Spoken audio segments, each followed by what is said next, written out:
Hi everyone, it's Andrea Martin, Trust the Bun, your local realtor. I'm going to go ahead and be interviewing Araceli Vidales, a trauma therapist, and we'll see what she's all about. All right, here we go. Hi everybody, my name is Araceli Vidales. I am I guess I call myself the CEO. Is that what I am? The founder and CEO of Cultura Wellness Therapy. I'm a licensed marriage and family therapist. I specialize in first-gen trauma. Me and my other two colleagues, we're also first-gen therapists, so we relate a lot with the first-gen professionals community. And I was raised in Santa Ana. I would say awesome. Born and raised. Yeah, there you go. Born and raised, so it's one of our own. Now, you mentioned first-gen trauma. What is that all about? Because that's new to me. And depending on how you look at it, one side I'm first gen, the other side I'm another gen. But how does that relate to a lot of us? So, for like the term first gen, it could apply to anybody that goes into a new country, and they're the first generation there. Obviously, for a lot of us Latinos living in the United States, we're first gens because our parents came, to the United States, and we're the first generation that was either born or raised in the United States. So, along with, I think it's important to say first gen because when we say first gen, we know there's the assurance that you grew up with two cultures. One of them was probably a lot stricter than the other, more traditional roles, if depending on where your family comes from. So it's really like the experience that is important to first gens because it's very unique. In what sense? I follow the first gen definition, but give us some examples of what you see people coming in, these professionals. I'm a professional, I'm a first gen professional. What type of issues are we breaking down? So a lot is this very similar issues, that of navigating two cultures, one that is a lot more strict, and growing up what that looked like compared to someone that maybe has been here 3 generations. Their experience is going to be a lot different, right? So for example, a lot of the common, I guess, issues that we talk about is along with what I just said, but also growing up knowing that you felt like you had to know everything because you're the one that spoke English, right? So like reading the mail, we all share that experience, reading the mail, filling out applications for our parents, and then just even carrying the weight of making our parents proud, but also our parents, because a lot they didn't get to experience school, or a lot of the experience that you have, like the dances, the sports, the different, choosing whatever subjects you're in school. They say a lot of times, go to school, do what you need to do. But what's missing is that hand-holding process. Yeah. Like, here you go, I'll drop you off, figure it out. Yeah, and do good, right? Like, do good in school because that's the ticket.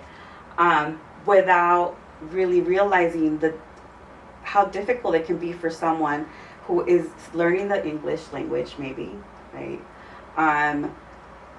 Knowing where to ask questions, how to ask questions, in terms of even like when you're transitioning schools or college, especially to college. Yeah. It becomes very difficult when you don't have someone to show you the way or lead the way. So those experiences are very unique to a first gen. Those are struggles that are shared whether you're in college, whether you're in high school, whether you're a professional first gen. A lot of us experience very similar things. And depending on the expectations, right, or the pressure that we were feeling, that's where perfectionist comes into play, right? We don't, boundaries is. So what about boundaries, Araceli? Oh, so boundaries. we're not really taught about boundaries because, we are a collectivistic culture. So, family is important. And it's good to have support. It's good to have, extended family. A lot of the time when parents first get here, right, we're living with extended family. Yes. Right. So there's no room for boundaries, or they're not. There is, but they're not taught. Right. So that's a huge one. That a lot of, like I said, it could be a professional that's done with their college career and they're in corporate, or they can be a college student and it's the same thing, same issues, in terms of like difficulty setting boundaries or what that even looks like. Well, what does that look like? I mean, in a professional setting, just because I understand it, but I don't understand it in regards to fast forwarding to now as a professional. Right. What are those? So boundaries, a big one is boundaries with work. Like saying no, like saying no, saying not overworking, not being up at night, not taking work home, to be able to not burn out. It's huge. Boundaries, right? Like you said, saying no. We weren't really taught to say no. Yeah. Right. Like, so a lot of the time saying no feels very uncomfortable, and because we come to this country with, like the hustle mentality, like we came here, right, to make it. Yeah. So what's the mindset? It's funny you say that, because I think growing up, not to make this a session about me, but maybe other people can relate, and I feel we can, is that, my mom, born and raised here, my dad's side, he and his family came over here, and they set the bar so high. I mean, they had zero to no education. Some of them went to college and, made it a priority. Some of them didn't, but they still ended up being successful, whatever definition it is for them. But that put a lot of pressure on us cousins and family, like my dad, my uncles, my aunts, my godparents. They all were very successful. Like, there's no excuse for us. And there was no silver spoon. So that bar is very high. So in my mind, I gotta make it. I have to. It's fulfilling for myself and my family, and it's a lot of pressure that we create in our own minds when it's maybe not that healthy. Yeah, it's true, right? And a lot of the times it's a pressure that we don't even. It's unspoken. It's unspoken. We just know because of especially if you're the oldest. Yeah. Like a lot of stuff falls on your shoulders, right? To figure out. So even if what I see across the board, whether the parents are successful or not, that pressure is still there. Yeah. Like, you can't be lazy. Right. Don't be lazy. You can't. Right. Yeah. So, but even it's the word lazy, right? Yeah. Like, so even that, I would, like, if I was in therapy session, I'm like, well, what do you mean by lazy? And what does lazy mean? Because we hear that a lot, right? No seas flojo. 6 in the morning, 7 in the morning on a Saturday. Mom, I know my mom was like up early and cleaning and like, levántate, no seas floja, or, but it's normal. Especially if you're like a teenager or a kid, you sleep in, right? Or you want to. Or, but the expectation is like, no, you need to get up. You got enough rest. Day. Yeah. But it's that mindset, it's that mentality of like being in survival mode that we bring. But wow. as a second generation steps in and they're in a better space, the mindset does not change. It stays in like poverty, money wounds. Yeah, that's very true. Right, and that's where a lot of the time it creates issues because it's very conflicting. Wow. And that's where that, like, whatever your narrative is that you've grown up either hearing or what you believe for yourself, that's where it comes into play, right? That you're still in that old mindset and still being very critical, right? As you grow, without really taking into account, wait a minute, we're in a better, this generation, you are in a better space. Yeah. So the freedom to have like the power of choice.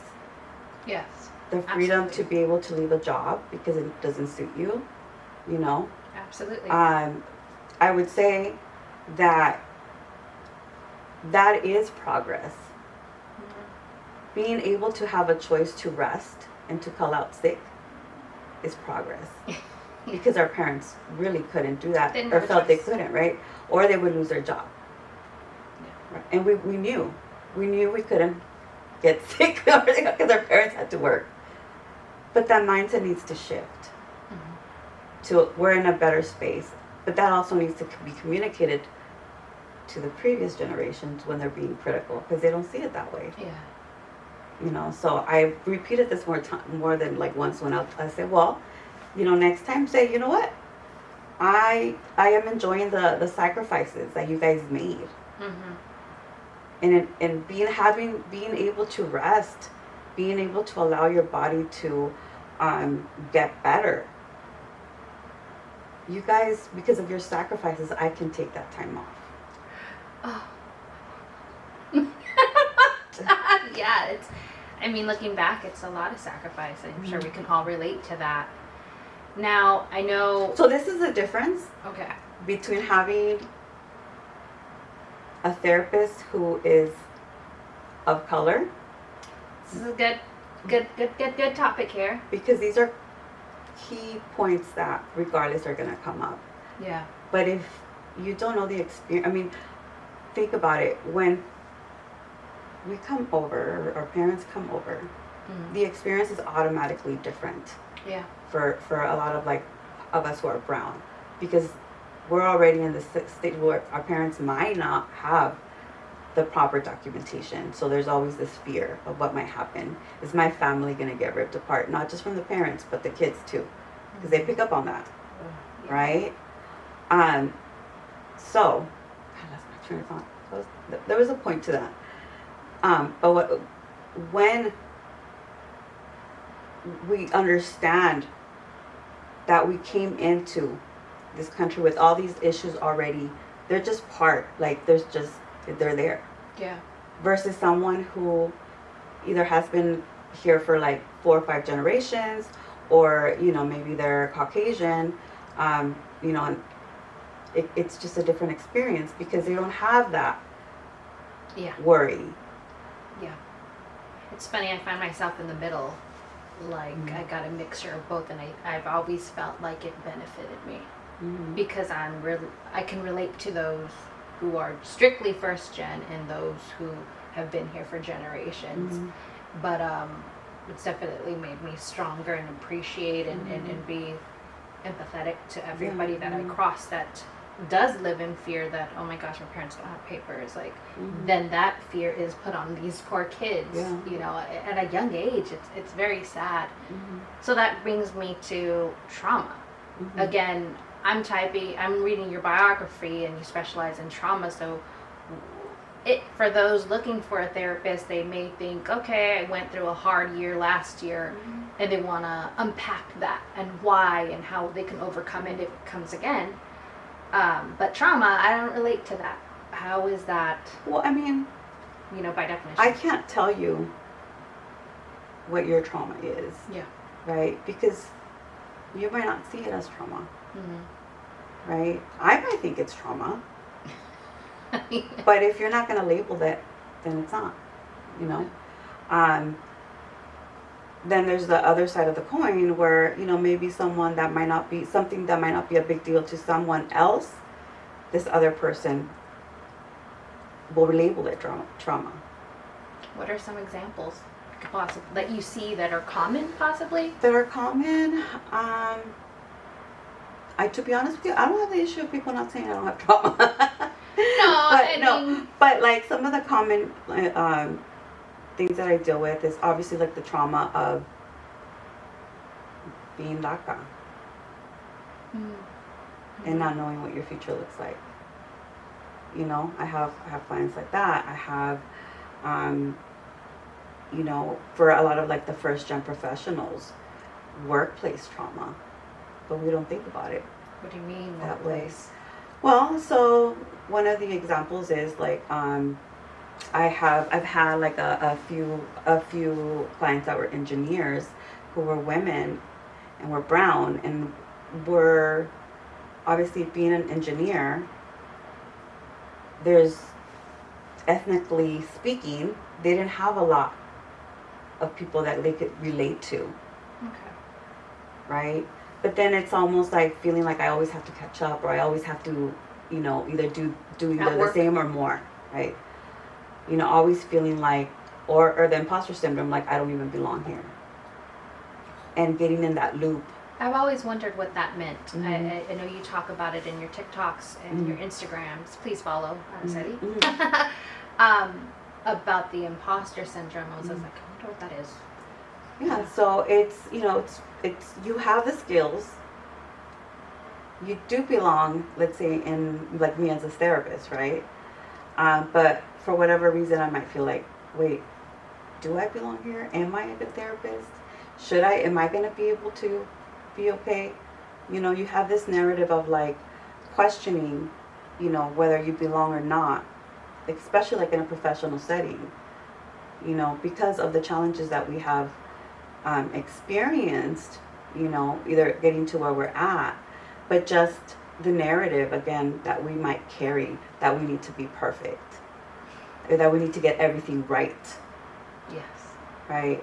Or even feeling intimidated because of the workspace to speak up. Yeah. Right? Not being able to say no. Right? And depending if there's a necessity that you have to stay at that job for a long time. So this is where the workplace trauma comes in, is that you're living under this, your baseline to your nervous system being out of whack. That becomes your like every day. Wow. Where your nervous system is just like on high alert. Interesting. Right? And that's when the anxiety comes in. That's where the panic attacks come in. And this is where perhaps if there's a lot of pressure or they're being treated unfairly, this is where the imposter syndrome gets activated, like really high, really questioning, but also, not being able to leave because of the necessity, It takes its toll over time. Do you find it with your clients or your own personal situation, you being an entrepreneur, your own business? Mm-hmm. I run my own business. You run your own business. He runs his own business. What types of traumas? Is it that we're self-inflicting ourselves with those bad thoughts? Sometimes. I mean, it's... Yeah, so sometimes it's just being aware, right? Just being aware. And I think, the word mindfulness gets thrown a lot. But to me, my motto is keep it simple, because if not, you're not going to do it. You're not going to follow through. Right? Like, don't get fancy. If you want to meditate, that's fine. But you don't have to do it for 30 minutes out like in Joshua Tree or something, like an hour, 2 hours. The enlightenment. Yeah, no. It could be 5-10 minutes just to ground yourself. Yeah. Right? Positive thoughts. Yeah, but you have to be careful. Oh my gosh, I'm failing. No, you're not. No. Because there's the toxic positivity. Really? Yes. When like something, like let's say something bad happens and people are like, it's okay. It's going to be fine. We'll look at the bright side. Being overly optimistic. That, or just, there's no, the feeling might not be just there. It's just kind of like they're saying things because they might not know what to do. Right? But maybe in that moment, I just want to be fucking angry. Like maybe in that moment. Blooper. Sorry. Can you be angry with me? Yeah. Can we stay in this uncomfortable space and not make it better right away? I don't know who's had a challenging year, but that's very relatable. When I had my challenging year, to detach myself and not run away from the issue, whatever it may be, but freaking bulldoze through it. Because it's like taking off the Band-Aid. You're either gonna be in that dark space or whatever space you're in, and why prolong it? Just go through it, work through it, because the outcome is there. And it's been very helpful to flip your mindset and keep going through it, and but so far so good. But being an entrepreneur, right, like mindset is everything. Yeah, I've had some good discussions with mentors of mine where sometimes it isn't mindset. You hear mindset, and it is, but sometimes we don't have, and again, that is a trauma if you want to define it that way. we don't have the capability or that time to be comfort to step away. We just have to, again, bulldoze through it, work through it, and it's just do or die in a way. Survival mode. Yeah, survival mode, exactly. So, But and sometimes we're not in the right mindset. We just have to make those phone calls or whatever your tasks are. Yeah. But keeping it simple for sure. No, but I will also say, and I will challenge what you're saying. That sometimes you just have to go for it and take off the Band-Aid. Yes, I agree with that. But sometimes it's also time to just sit down and feel. Yeah. And that's where people can get caught up because they're coping by bulldozing. It is rough. I'm not saying that's the correct approach. Yeah. No. But I'm just a different, just to think about, right? Like, we get so used to we have to either answer or we have to do something. Sometimes it's okay just to pause and reflect, but we feel like we have to be doing or problem solving. If not, there's something wrong. No. I could relate. Not necessarily. I was telling my girlfriends yesterday, we took a wellness day, and it took me a long time to just stop. My mind was just going. My heart was racing, and I was just like, it's not even about the kids. Yeah. It's about the business. It's just kind of like you take on these stresses, and you want to make everything good and your clients happy. It was really hard for me. And when they were massaging me, when the thoughts would come to mind, I felt myself tense up. And the masseuse was like, relax. Yeah. Peaceful place. I'm like, okay, I can do this. Like, it's horrible. Yeah. One of my friends who's also, I forgot her title, but she works with kids at a school. And she's huge on taking those days for you. And she has twins, mind you. Oh. She's like a super mom, and her name is Michelle. But hi, Michelle. Yeah. She's great, and she's like, Andrea, you've already lost an hour just thinking about what you can't change right now. Like, focus on you time. This doesn't happen every day. Just relax. Right.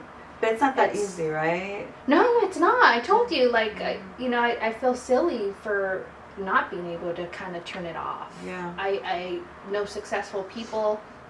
I've only really spoken to men about they're logical. the church. Like Well, they're logical. they're built differently, Yeah. and I'm like, how do you turn it off?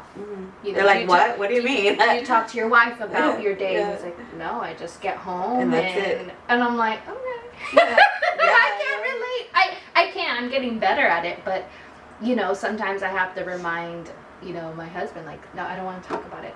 I don't want to talk about it. Today is about so and so or whatever we got going on. But yeah, it's hard. Yeah, especially if you've kind of been on a roll. Like, let's say you start doing stuff, and then you want to, kind of let's come. It's gonna take time. So it's really getting in the practice of doing some decompressing after whatever appointments you have. That's important to bring you back down. So if you're always talking and you're showing, I don't know about you, but me, I like just peace and quiet and silence to decompress. I don't like to talk. I like just the quiet. It doesn't even have to be a quiet space, but just leave me alone. I'm good. No talking, no nothing, no bells and whistles, no alcohol needed, no party needed. Yeah. It's just kind of like that balance. Yeah. It feels really good, and I think I'm getting better. But yeah, Araceli, I mean, what you're doing is amazing, and this is why I wanted to meet with you, because it's new to me. Okay, first gen trauma, what is that all about? I know you focus on other subjects, but I think that subject to me spoke to me because I didn't quite understand it. Yeah. Like, how is that? Well, I'm Latina, and how does that relate to me? Am I, do I have trauma? So I'm just thinking out loud here, but I really did want to have the community see you in person, hear you out, what you represent, and all the positiveness that you contribute to people's lives every day. And I think, I met you as a client. We're friends now, and you were working a job that you liked, but you knew you probably hit the ceiling and I it was just burned out. That, but also like my family needs changed. Yeah. Right. So because the needs of my family changed. I mean, it's a blessing in disguise, really. Had it not been for that, I don't think I would have left and been in the situation that I'm in. So for everybody, work out your issues before you have kids, because it comes out. It comes out. Te sacan los trapos. Yeah. So I mean, because of that, I had to rethink what I thought what it was going to look like for me. Mm-hmm. I thought that at the place I was before, that was going to be like, that's where I was going to stay, retire. But life said no, you're not. Yeah. And best decision I ever made, to be honest with Absolutely. you, because now I make my own schedule, and I get to work with the population I like.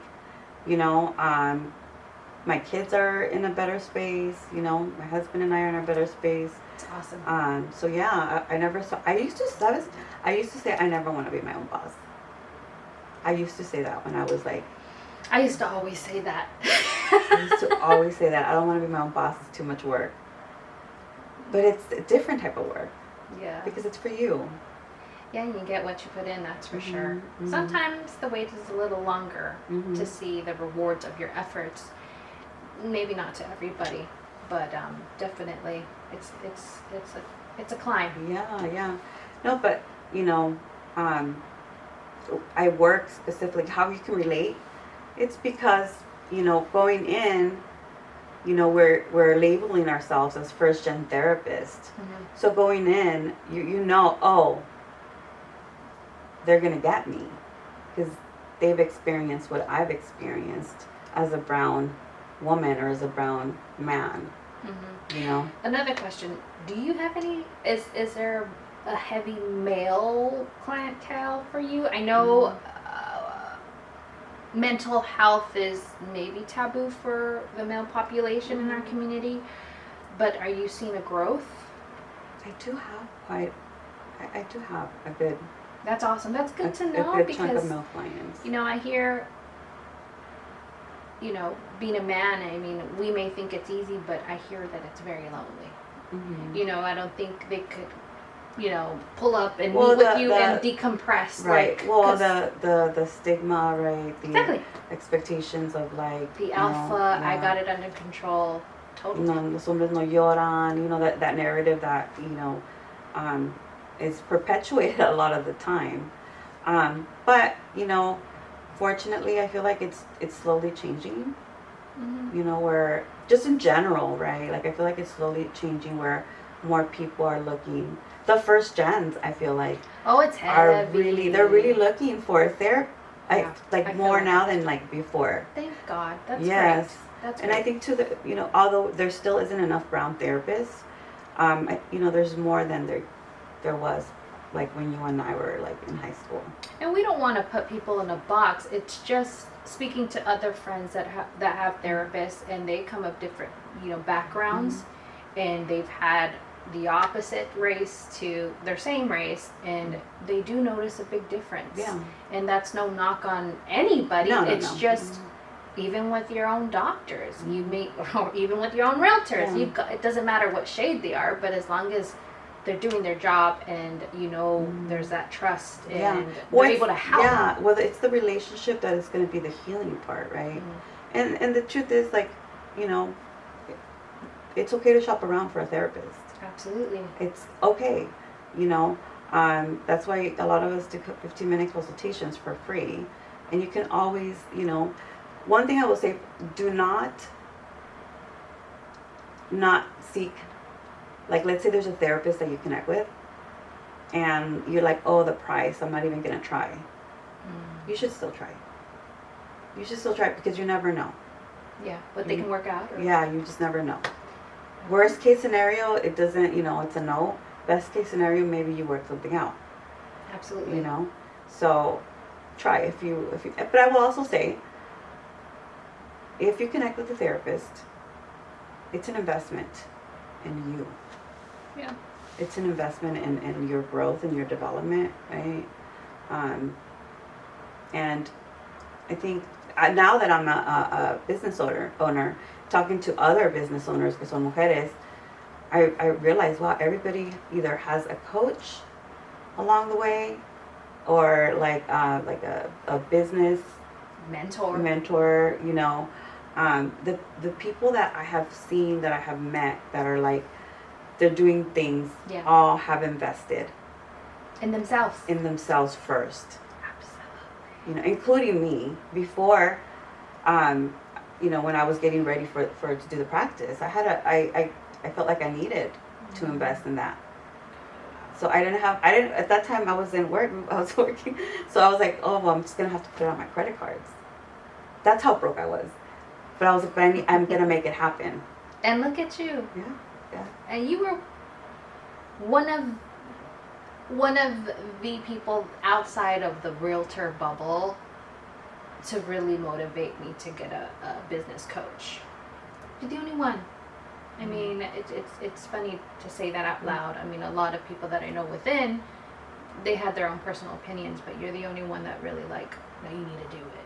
And it speaks volumes, because you started from here to like all the way up here. I'm like, oh my gosh, her growth is happening so fast. Yeah, it wouldn't have happened without a business coach. Hi, Janessa. Janessa was my business coach. But you know, the mindset piece, I had to work through that.